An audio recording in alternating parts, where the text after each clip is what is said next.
Red on black is just the way to go. I love this so much. This is a mini S-Class. This will still be the best-selling Mercedes for the next few years. Look, full throttle. There we go. 3, 2, 1.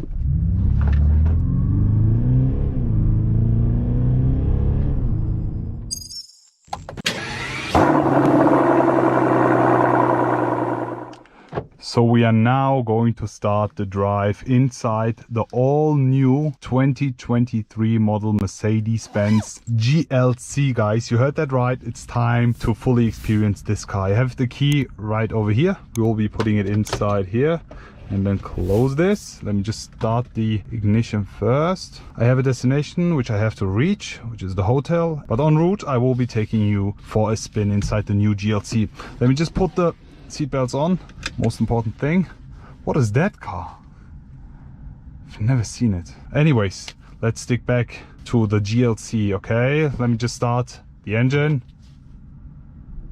There we go. Extremely silent and comfortable start. Today we are driving the GLC220 diesel version, which you can almost see by the range. We have 844 kilometers left and the tank is not even full. So imagine we could possibly reach plus 1,000 kilometers with this car. Okay, let me also go with the info, and then we have the engine screen here. Let's get it on, and while we drive I will be telling you more about this car. And yeah, this is the new 2023 model Mercedes-Benz GLC. Is not a facelift, it's the new car, and this one right here is the base car. So no AMG or else. GLC 220 diesel. But there are multiple options with the GLC coming. For example, we have the hybrid versions, the 300e, and there's also going to be a 400e version, and a lot more models coming soon. All of them are all-wheel drive 4MATIC cars, and yeah, this one obviously too. Right before we enter the Spanish Autobahn, because we are in beautiful Barcelona right now, I will be talking mainly about the interior.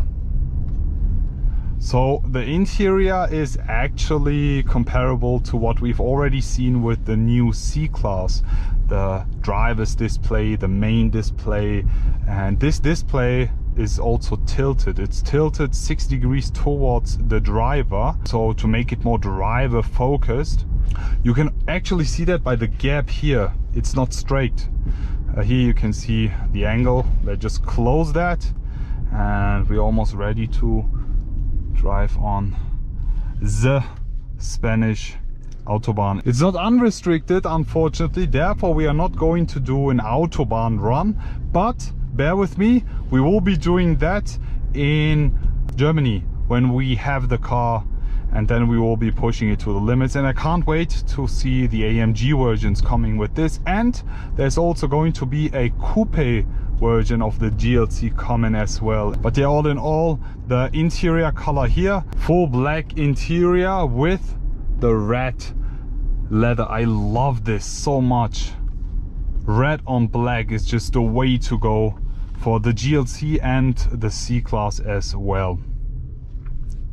We have the Airmatic on this car, but it's optional. The air suspension. If you go and get yourself a GLC, I'm telling you, get it. It's definitely worth it. It makes the drive extremely smooth and super fun. Also, we have the rear axle steering on this car, turning the rear tires, I think 4.5 degrees in the opposite direction to reduce the turning circle.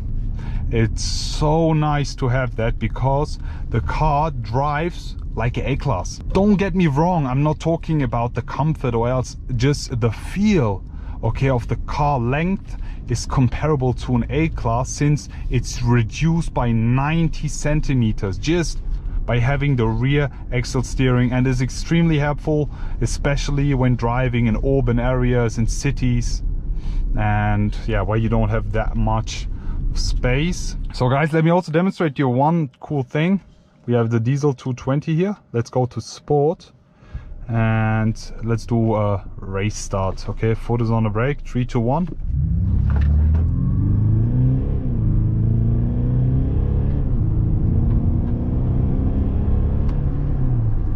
Yeah, it's not that fast. It's definitely not that fast, but it depends on what kind of driver you are. If you speed in, I would go for the 300 version,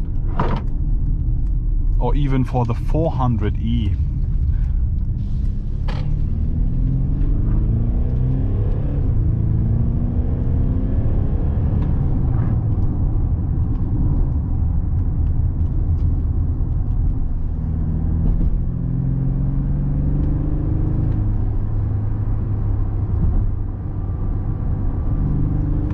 I mean, all you hear is the diesel engine, and in Sport Plus it revs a bit higher to make more sportier noises, but I don't mind.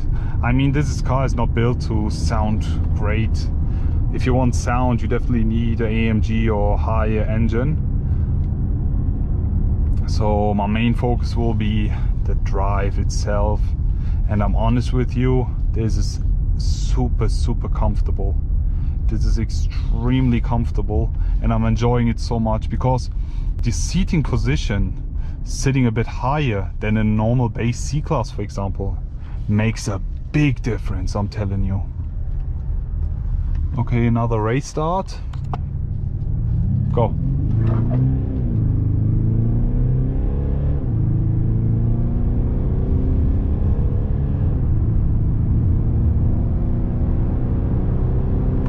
There we go.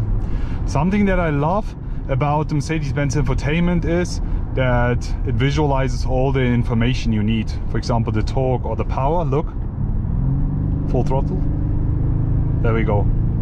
400 something Newton meters. I think it's 450 is the max. And also with the power in kilowatts. It's very cool. So all in all, guys, how do you like the drive inside the new GLC so far? I'm honest with you, I'm enjoying it a lot. It's super fun, and just the seating position, the rear axle steering, the super advanced Airmatic make this car an extremely great daily drive, and I think this will still be the best-selling Mercedes for the next few years. I'm convinced about that, 100% sure. It will be still the GLC, because I mean, looking at the interior, this is a mini S-Class, and the outside is looking also super slick and very nice from the design. Therefore, I think this is one of the best daily drivers ever made.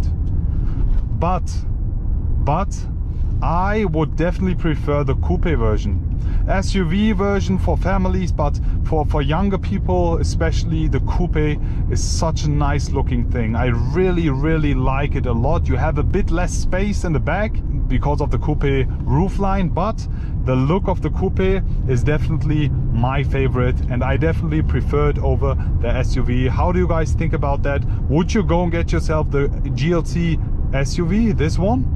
Or would you wait for a coupe version? Leave it in the comment section below. I hope you enjoyed today's video, and I'm looking forward to see you all again. I will be back.